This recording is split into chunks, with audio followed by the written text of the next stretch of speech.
One of the coolest things about doing a podcast is nobody else has had the idea. So I've been able to slide into this world after all those years on the radio and really have it to myself.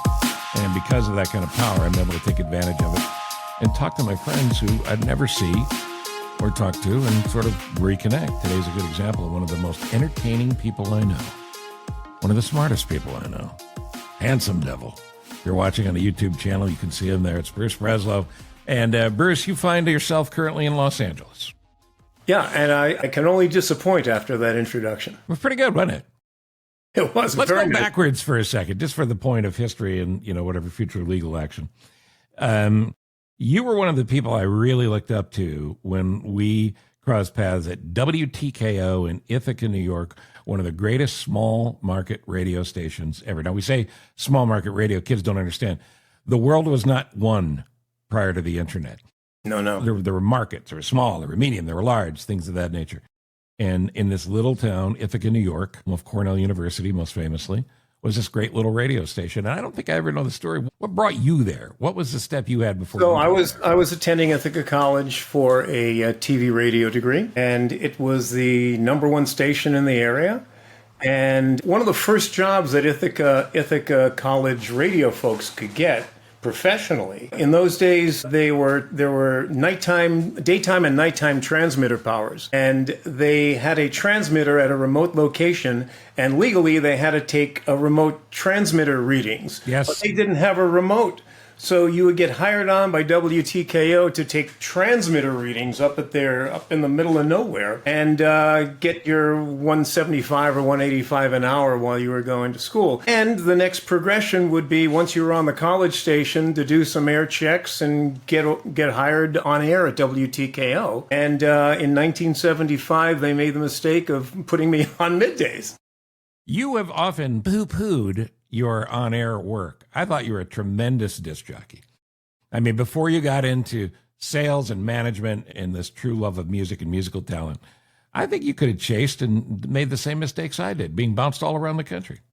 I think people's lives professionally, some read like a novel where there's a natural arc and flow. Mine is more like a collection of short stories. Chalk it up to short attention span. Yeah. I worked radio for 75, 76, and then I went into radio syndication with a TM production. So 77, 78, 80, first come, then started getting into music for TV and advertising, and then creative direction for on air. So that was kind of a progression through media. But then I think as you kind of get gray, advertising goes one way and you go another. Sure. And after doing a lot of major TV work here in the States and in other countries, I got out of advertising and started teaching people to fly airplanes. Yeah, another fascinating little ADD side trip. Which I've flown since I was 17, and I was looking for basically the Tarzan swinging vine to the next thing. Right. And in the late 90s, finished off my flight instructor certificate, which I still have, and started teaching people to fly. And then in the early 2000s, parents had retired down to Florida. Both got sick. Both healthcare issues were pretty unattractive. And in my mid-50s, went back to law school to major in healthcare law. Yeah, which is a huge deal, and it just gets bigger and bigger. But the good news is this show is called Anything But Politics.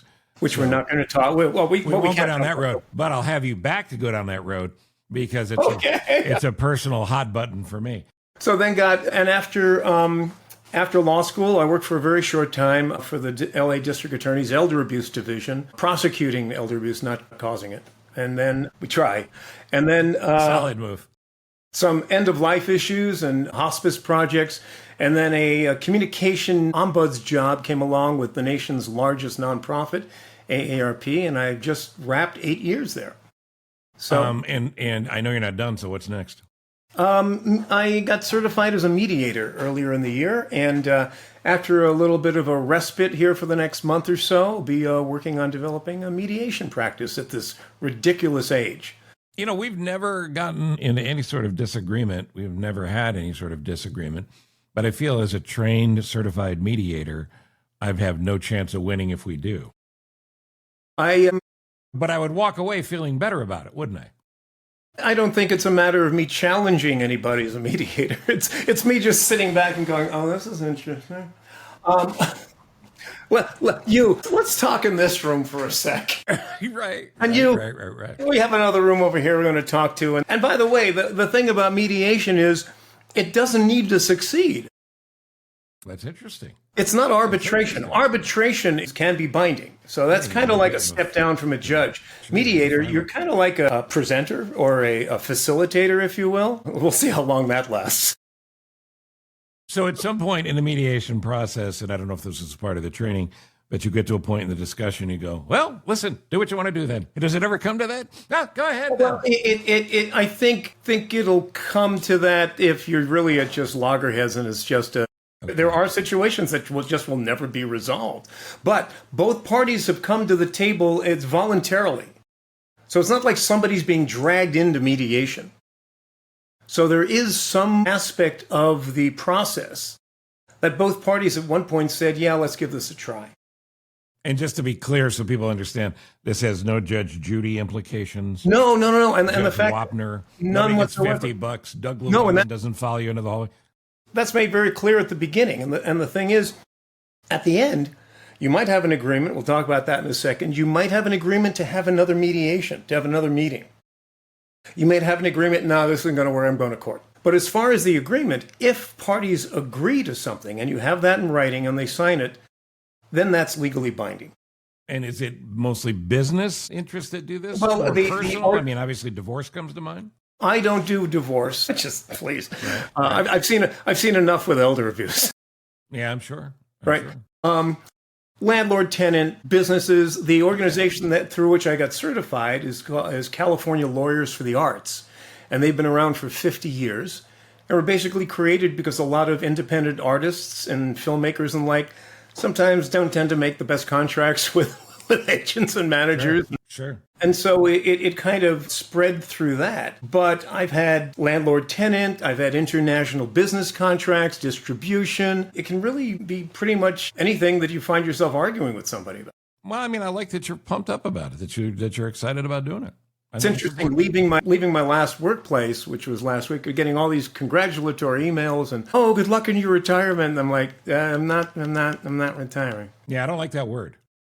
I really think we need some new model, because I think when we go to where our parents came from and what they did, you worked at the same place for whatever it is, and a lot of people still do that. And then there was this magic number of 65, which in those days, many people died by that age. Yes. And now we're going 20, 30, 40 years past that. And if you're just looking at, I'm going to retire at my full retirement age, 65, 66, 67, let's say you even have a good check coming in from wherever, you've got some savings. If you don't have something planned, I think you just kind of fold in on yourself or others. Yeah, I totally agree. And I call it the fourth quarter. Yeah. To use the sports analogy, because 60 to 80 is allegedly the last 20 years of decent health that we have before you wake up in the morning and suddenly your shoulder fell off and it's on the other side of the room. And there's things of that nature. So what are you going to do with the fourth quarter? Because there's no guarantee of overtime. That take on life. And if you like to work, why would you stop? I think you always have to be looking for new things. And when I would speak to friends or others who said, yeah, I'm probably going to retire and fill in the date. And I would say, then what? Mm-hmm. Well, I've always been interested in literacy projects, right? Okay, well, do you need some certification for that? Yeah, probably. Well, why don't you get certified? Yeah. Before you retire. Yeah. So that if you're bored on Thursday, you can... Which I've seen happen. Actually, that may be a better title for the book I haven't written. If you're bored on Thursday, yeah. Yeah. Well, so by the way, quick question for you: when was the last time I saw you in person? Was it in LA? Yeah, it's got to be. I mean, it could be the East, to be honest with you. I would say it was 92. Come on, 30 plus. What was it? I don't know. Come on. Did you come to a junket that I was? You were there. Watch this. You were there, and Bob Hope was there. Yeah. And David Letterman was there. NBC junket, and Bob Hope was there. And I don't know if you remember this. Bob Hope was there, and this is the difference in technology. Bob Hope had someone who was paid to yell in his ear the question that was being asked. I think Bob Hope was born in 1900. I think that's right. So he would have been 92, 93, whatever at the time.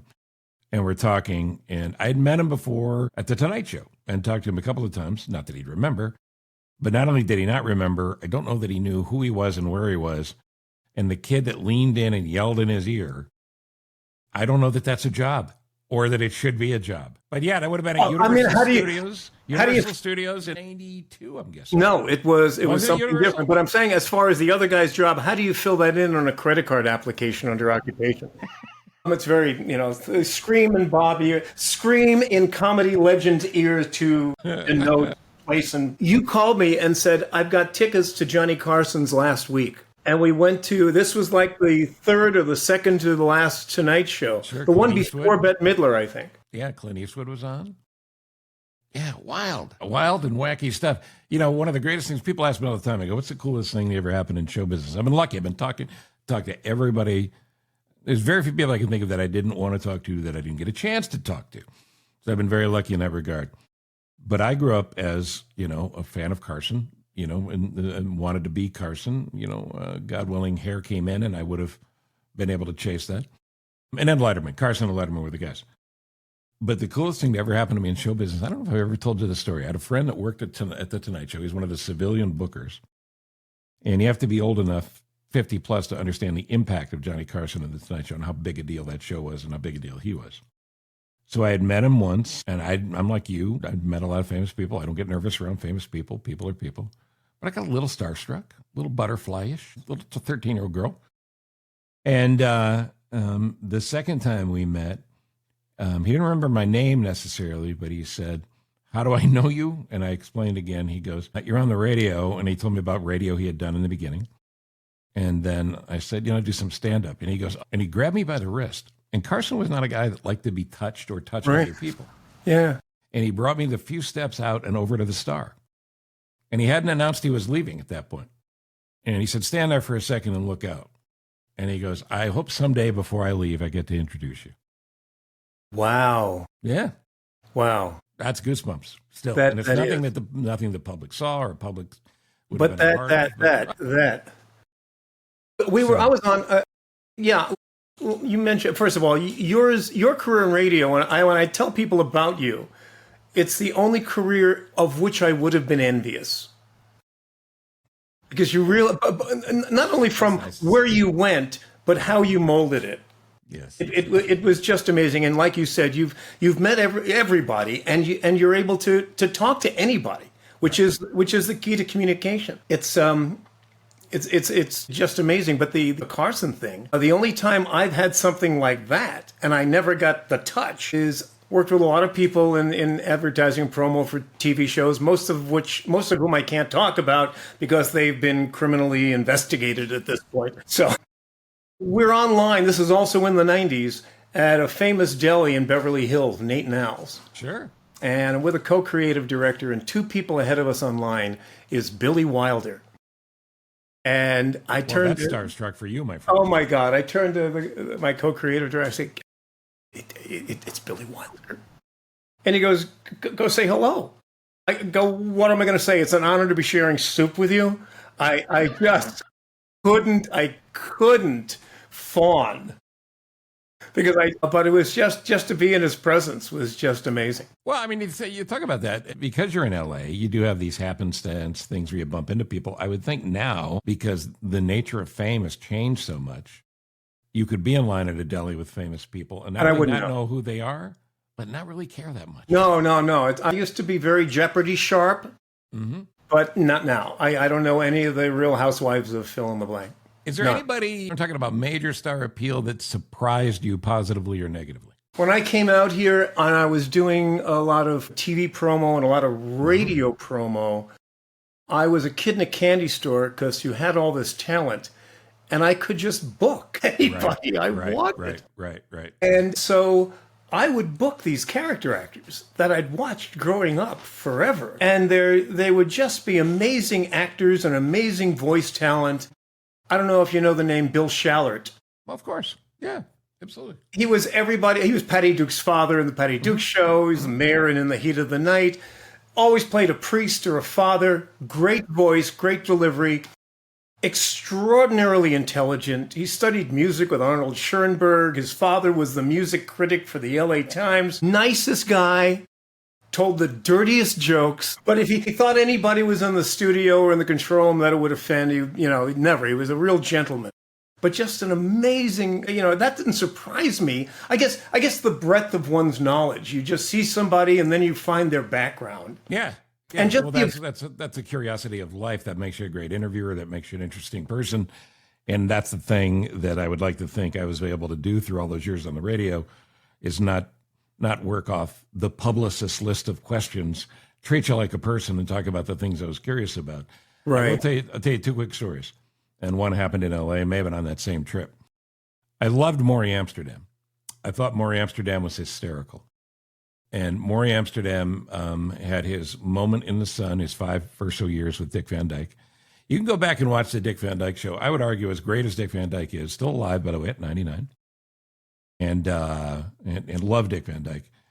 Maury Amsterdam was hip. You could cut him out of that show. And in 2025, he could still be the hippest guy in the room. Oh, and Rosemarie, not so much. No knock on Rosemarie. No.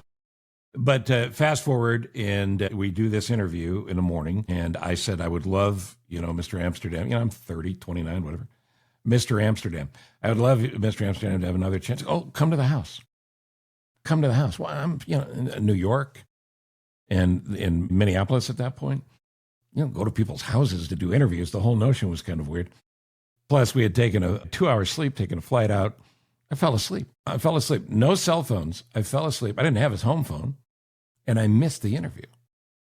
So it's 5 o'clock. I'm supposed to meet him at his house. I have the address, and it's maybe 6:30 or 7 when I wake up from this comatose nap. All I can do is jump in the car and go to apologize, because that's literally what I was going to do. I was going to go to his house to apologize. And you'll remember that in that time, you didn't have one of these boys and girls where you would record or video everything. You had giant gear you had to carry around. You had to have a roadie. Yeah. So I had 30 or 40 pounds worth of gear.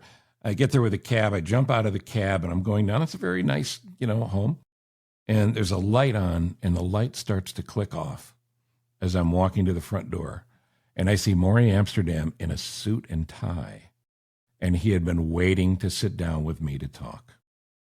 And I didn't show up. And since I was there, I didn't run. I knocked at the door. I apologized profusely. He was not happy, but he was actually very gentlemanly about it. And I came in, set up quickly, and did a short, respectful interview with him. But I always felt badly about that. And I probably should feel worse about this one. I don't mean to laugh. No. The last survivor, the last Chicago area connected survivor of the Titanic, died in the early 90s. The setup is already great. Unfortunately, you can see where this is going. We had a particularly busy show, and as you know, yes, there is a talk show thing that goes on where timing is such that somebody could get bumped. Right. So we get to the end of the show, and I look at the rundown for the show, and we're going into the last break, and my producer called him in and said, "What happened to?" He goes, "Steve, we ran out of time. We had to bump her." This was a Friday. She died that weekend. And I thought Maury Amsterdam was a tough story. Did you make the trip? Yeah. Sneed, Sun Times, a few others. So there's a couple of beauties. All right, well, here's the premise on anything but politics. Because intellectually, funny, smart people have always been exciting to me, and you are certainly near the top of that list. And so it's great to have you on, and I appreciate you doing it. But anything but politics just recognizes that all people do is bitch about politics now. Almost nothing gets done. So what about a knockoff? What about we just do a few topics? Maybe they're a news story. Maybe they're just a topic. And we just knock around a couple of topics, not politics. That's why it's called anything but politics. So here's what I'm going to do. I'm going to give you a headline. Okay. A list of headlines, actually. And you will then tell me which one you want to do first, and we'll simply fly through these stories. Here are the headlines. Hey, how'd you like to get your pencil sharpened? That's headline number 1. Number 2, is there a doctor in the house? Number 3, how can I do less? Number 4, well, you can't fix that. And number 5, fly me. So Any order in particular, or any order, it's all up to you. Which would you like to do first? Sometimes you want to go to the thing that you fear, but I think I'm going to go easy for right now. Let's go to the fly me one. All right, fly me.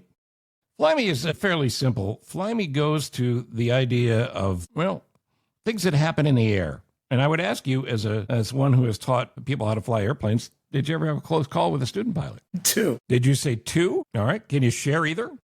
Yeah, I can share both. One was I was actually this I wasn't a student. I wasn't an instructor at this time. I was a pilot. And this politics may come in a little bit here, but it's not contemporary politics, all right? Okay. It was literally the week after Reagan fired all the flight controllers. Yeah. Right? And I was flying a friend. Oh, you know him, Chuck Sievertson from ABC. Oh, sure. Yeah, ABC. I was flying a friend from Wilkes-Barre, Pennsylvania, Scranton, Wilkes-Barre, to Syracuse, where I lived at the time. Mm-hmm. And we were coming into Syracuse, and the controller put me on a left base for runway 28, which is the faces to the west. And I looked to my right, and on a straight in for that runway is an A-10 Warthog. It's a large military aircraft. And by the way, it's a military aircraft that I know. A friend still owns one and flies one in the western suburbs of Chicago where I live. It looks like its name. Yes, it was an two huge engines, oddly shaped aircraft, and did live up to its name. And I see this in we're on a collision course with this Warthog. And I said, whatever my tail number, we're going to divert back to the north. And the controller goes, why are you doing that? I said, can you see the A-10 in front of me? It actually slightly to my right. Turn north. It wasn't really, it didn't become a close call, but I do remember that, and Charlie still talks about that. The other was a very interesting demo flight I was doing. They're called discovery flights. So you take students up to show them what flying is like, and you let them fly the aircraft a little bit, and you kind of bring them through some of the maneuvers they'll be learning, and just get them oriented to the aircraft and some of the instrumentation and some of the feel of the aircraft. So my last year law school, I took an aviation law elective, and it was taught by an amazing professor who was getting ready to retire from Southwestern Law School, Lon Sobel, who was basically an entertainment attorney and ran the entertainment law department there at Southwestern for many years, but just had this great interest in aviation. And he got his ground school certificate to teach ground school in preparation for this class. And after the class, he decided he wanted to learn how to fly. Well, why don't we'll go up for a discovery flight. So it comes out to Van Nuys Airport. We go out to the practice area, and I'm teaching him a power-off stall, which is basically what every aircraft does on landing. But you don't want the aircraft to stall like that before it lands, so you have to know how to recover. Okay. And recover is basically bringing the nose down and adding full power, because you're bringing the power back as you're simulating landing. So we're out in this practice area over Simi Valley, and I get him into slow flight. He's sitting left seat. I said, okay, bring the power back to 1,700 RPM. All right. Now let's bring the flaps down to 10 degrees. All right. Let's bring the flaps down to 20 degrees. Bring that power back a little more. Bring it full flap. Let's bring the power back. Okay, I've got the airplane. I take the airplane, so I just want you to feel what this stall feels like. He goes, okay. And you feel a little buffet. There's the stall. You lower the nose, and you add full power. So I feel the buffet. I lower the nose. I add full power. And there's no power. So you are in a stall. Well, no. Because you lowered the nose, you're basically in a descending glide. You're a glider now. Okay. You're a glider now. Okay. But the only thing that hit my mind, his wife's name is Carol. I said, if Lon dies in this demo flight, she's going to kill me. So what do you do to survive that, or is it too technical to explain? No. It after about 4 seconds, it kind of slowly, it was like Mel Blanc's 1927 Jack Benny Maxwell. Sure. Came back in beautifully. And I said, and by the way, Lon, when we landed and I told him what happened, he goes, I couldn't sense that anything was wrong. Wow. Good. Well, fine acting by you, my friend. Yeah. Whoa. Yes. So we land, we're finished with that. He naively signs up for more lessons and became a great pilot. Wow. And then I go to the guy that runs the school and is also a mechanic. I go, that aircraft that I gave him the tail. Oh, yeah, we're having some problems. Nice. Yeah. Nice. Yeah. So could we have had the "we're having some problems" conversation prior to that flight? yeah, usually. So does somebody not descript that? And at what point do you take care of people? Wow. So Wow. I'm not saying that the entire industry is like that. We didn't fly out of there for much longer, actually. Sure. But those were the only two close calls. It's amazing that air travel is as safe as it is, and if private air travel is as safe as it is. Here in Chicago, one of the reasons I ended up at WGN for all those years was the tragic death of Bob Collins. And Bob Collins was the morning show host here forever and a longtime pilot. And as a court would later determine, he found himself at the wrong spot in the sky.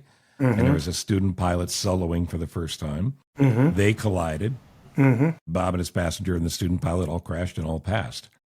And it's amazing those things don't happen more often. It's a testament to instructors, I guess, huh? Well, I think it's a testament to the system. Yeah. People will tell me, aren't you scared? And I said, I'm scared when I'm on the 101 on a Friday night, where I know a certain percentage of the people on that freeway are not sober.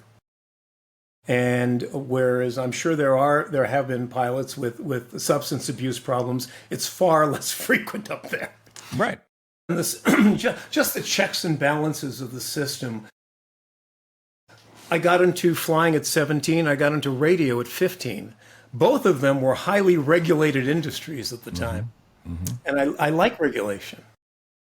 Well, regulation for a reason is impossible to replace, as we're finding out. Wait, I was about to go down a political path. All right, a couple of things that I did not know, and I'm sure you did. Empty ghost flights. I'm fascinated by ghost ships. Ships where the crew died that have literally been floating on the ocean, in some cases for decades and decades. I did not realize that, and ghost flights is a bit dramatic to call in this. The most recent statistics from 2022, over 5,000 empty jumbo jets flew intercontinentally for relocation purposes in 2022. And it makes sense you have to relocate planes, right? You got to get them to open slots or wherever they normally are out of. Right. But that's a lot. Do we have a scheduling problem? Well, I remember, I'm pretty sure they don't do this any longer. But when I was a younger pup, just after college, I was living in upstate New York, but I'd come out here to visit a wave of Ithaca College friends that had moved out here. And my brother and sister lived up in San Francisco at the time. In the day, there was an airline named Pan Am. Sure, yeah. Pan Am did a lot of international flights out of both LA and San Francisco. And they regularly had to reposition 747s between SFO and LAX. And they had it was like a $19 fare from SFO to LAX, but it was like at 2 a.m. Right. But you had the plane to yourself.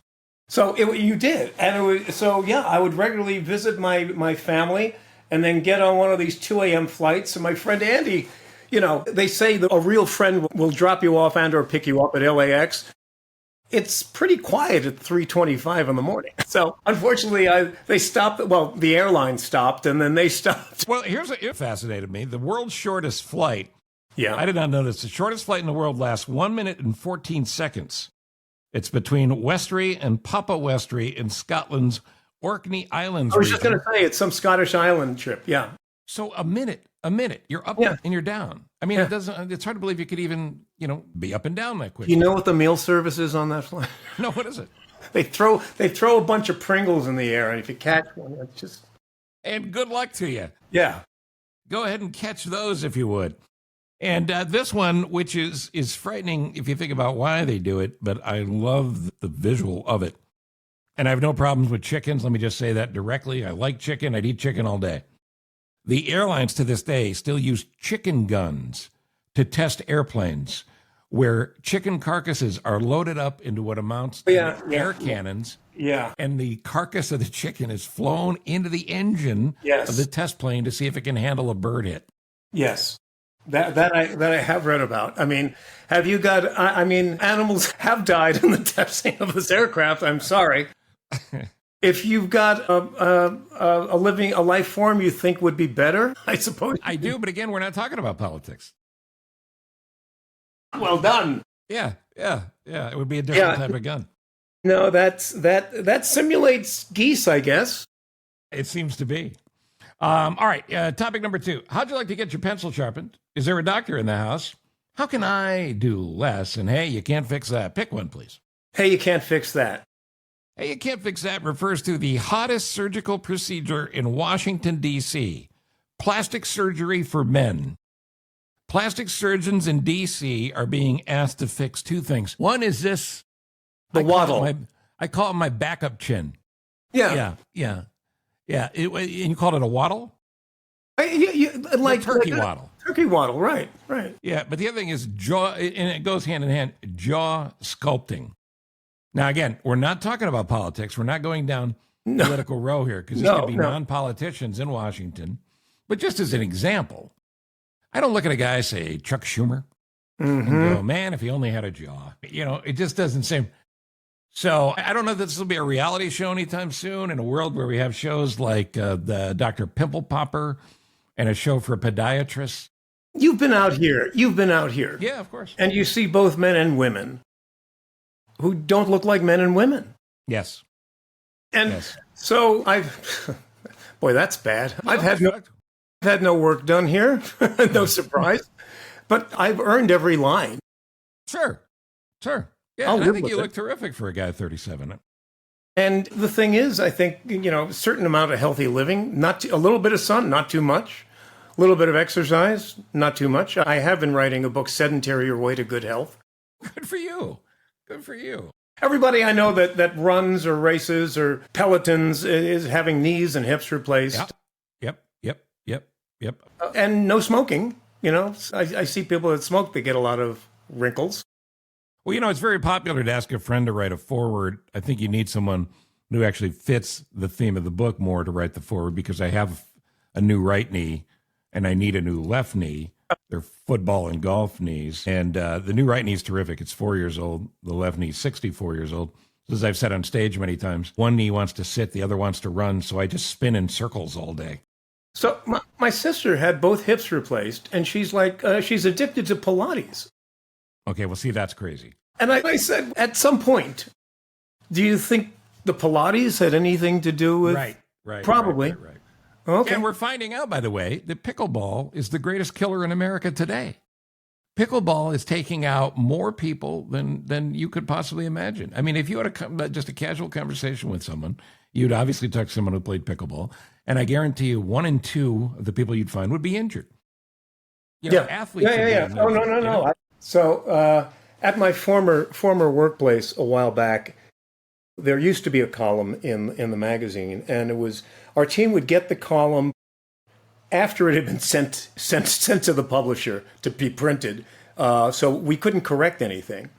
And there was a column on falling, and that there was a statistic in there that at 65 you have a 25% chance of falling. Okay. And I called the guy who writes. I go, "There's no citation there. Can you give us the citation, because we're going to get requests for that?" And I said, "And while you're at it," at the time I said, "I'm 67 and I haven't fallen yet. What are my odds of falling next year?" Just give me the number. And that's why I'm no longer there. Right. But it's a good question to ask, and I have to tell you, that's when I started to accept that I'm slightly older than I used to be, because the fine Northwestern Medical Health System in Chicago, which I've been a part of for a long time, one of the questions I get now asked as soon as I come in, do you feel safe in your home? Mm-hmm. And do you have a fear of falling? And I always follow it up with, are you coming in to trip me? Are you sneaking in the back door to trip me? I think I'm fine, but now I'm starting to wonder.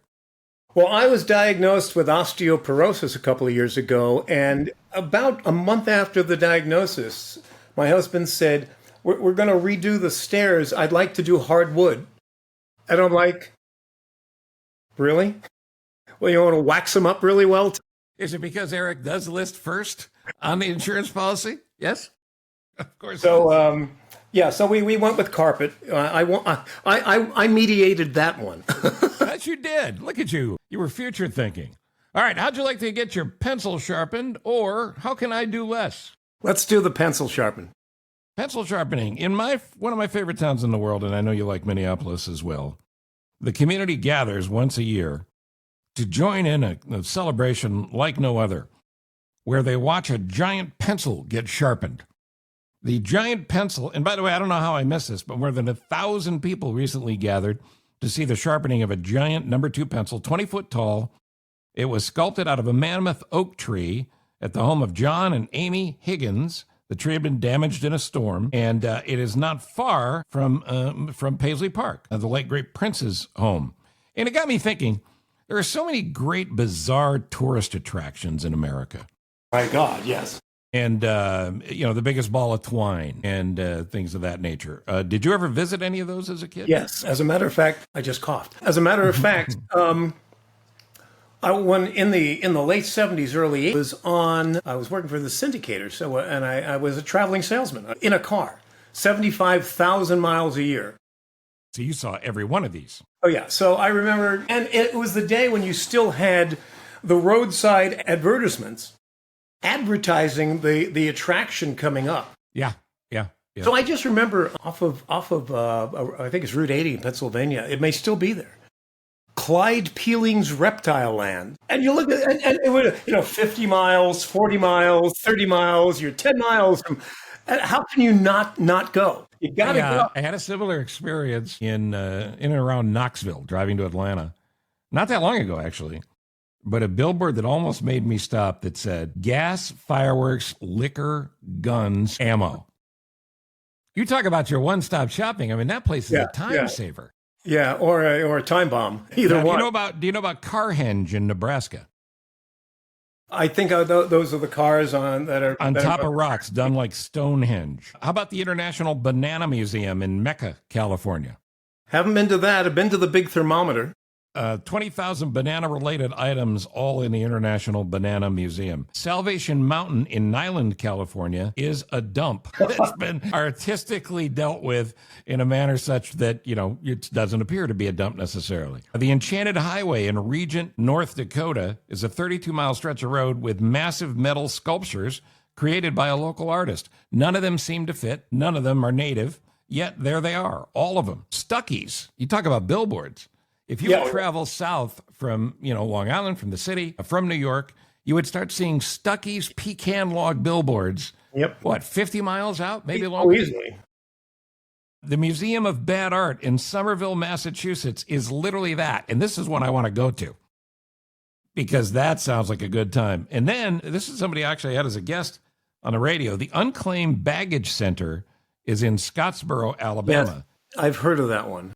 And you can literally go online. It's Unclaimed Baggage Center. Google that. And you can buy stuff that was not claimed within a certain window of time and ends up there at tremendous discounts. So those are all great places. And I may investigate a couple of those. Well, I know you guys are about to take a great trip to Europe. We're going to Europe. You mentioned a giant pencil, and that actually spurred another story. If you don't mind. Listen, I'm intrigued where this could go. So in the mid-'90s, we're doing all these on-air promos for the networks and for syndicators and a lot of shows. You have Roseanne, Cosby at the time, blah, blah, blah. Phone rings in the office, and it's the head program director, the second in charge of the #1 network in Germany, saying, we like your stuff. We'd like you to do the advertising campaign for our 10th anniversary. And I'm like, who is this? Right. Because, And he goes, well, he's in Los Angeles. They have screenings every year for new television product. Came up to the office. And I said, well, there are 4 principals in this company. None of us speak German. This is not the problem. I think it's communication, kind of a problem. But I tell you what, why don't you fly me out to the network and we'll present some of the things we've done here. And we can kind of take a look at what you're doing, and then we can see how the rest of the staff feels. And long story short, and it's a very interesting story for some other day, we get the gig. And now I want to start learning German at the very least. Sure. And we hire eine deutsche Lehrerin, a German teacher, who was originally from the Schwarzwald, a little town called Freudenstadt. And we've got this, and I told her straight out, I said, I don't want to learn fluent German. I want to learn German over the next few weeks. So the next time I go back to Cologne and I open up Stern magazine, I see how Volkswagen is advertising themselves to other native German. Right? So we have this workbook and we're learning numbers and things and family members and furniture and hotels and travel. And the big phrase that stayed with me was Die langer gelber Bleistift. That one. The long yellow pencil. Wow. So fast forward, we do demos, we're singing in German, we get the graphics company, we go over there and present, we get the gig. And I said, we have to do something for meine deutsche Lehrerin, my German teacher. And there was a company in New York, I don't know if they're still around, called Think Big. And we went on to Think Big's website, and they had a 6-foot Ticonderoga. Come on. And we shipped this lange gelbe Bleistift to meine deutsche Lehrerin saying, This is why I love show business. This is the most ridiculous show business is the most ridiculous thing where you can literally have real life ties between two disparate stories. You ain't getting this at Allstate Insurance, boys and girls. You're just not. I love that. And you mentioned the word large. I'll leave you with this one for travel. The world's largest collection of the world's smallest versions, I should say. Wow, let me try that again. That was a slip. The world's largest collection of the world's smallest versions of the world's largest things. Now, I love the title. Yeah. But what it is miniaturized versions of big things. Baseball bats. A firehouse, gigantic things all in one place. And the reason this struck me was my 5-year-old grandson just did a week of learning at a thing called Safety Town. Right. Which is a miniaturized town where they take these little kids and they walk them through and they teach them how to safely cross the street and how to safely deal with this and that and all the safety things. And in their world, everything's to scale. Right. Which is a fairly brilliant thing to do. Absolutely. So I just love that. But anyway, there's a million we didn't get to as far as tourism goes. But I want to finish with one, because you've been so nice to take all the time to do this. And I normally on a day like today, you'd certainly not be taking my call. I'd be sorting other things. Yes. But this one struck my fancy, and I think you might feel the same way. And I call this, How Can I Do Less? Now, I am not a fan of the generic idea that everyone should work from home. I believe if you can work from home and you're able to contribute whatever your job may be at the appropriate level, good for you. Yeah, if your employer is good with it. But I got into this discussion with a couple of kids that work for me, and I said, what is the advantage of working from home? And their answers were, we could do the laundry. We can run out to the store. I go, no. What is the advantage for the company? Yeah. See, because I come from a time where you would be employed by someone. They would give you money in exchange for showing up where they tell you to show up and doing a job within your skill set that they asked you to do. The majority of this work from home culture, I don't know that they see it this way. So here's the story. Unemployed Chinese kids are paying fake companies to hire them to pretend to work. Now, wrap that one around your mind for just a second. Again, these are kids that aren't working. They're in China, and they're paying a company to hire them to pretend to work. Now, unless I'm crazy, your first question is, why? Exactly. All right, well, there's a cultural thing that goes on, an Asian culture thing about the pride of work. Right. So it looks like they have the image of being employed. It allows you to find a way to lie to your parents. But they also say it's an opportunity to be involved with something and not have to do anything. So in other words, these people are going to a place, an adult daycare, and just to be around a community of people, to talk, to meet new people and all of that, but to not do a job. This is what happens at a job. You go to a place and they actually pay you. You're telling me more is being done at a Starbucks right now. That's exactly right. It's just stunning to me. And I guess, not to, again, to bring it back to politics, but if this is what's going on in China, maybe they're not as big a concern as we thought. I don't know. That's true. Having worked both in the office and from home, I think there's one key thing about being present in the office. And that's if you are in a particular enterprise that requires collaboration. Yeah. Advertising, I got to tell you, once again, this is going back 35 years for me, almost 40 years in some cases. And radio was so much fun. It was just, spitballing ideas and seeing something come together. And that doesn't happen like this, as people can see.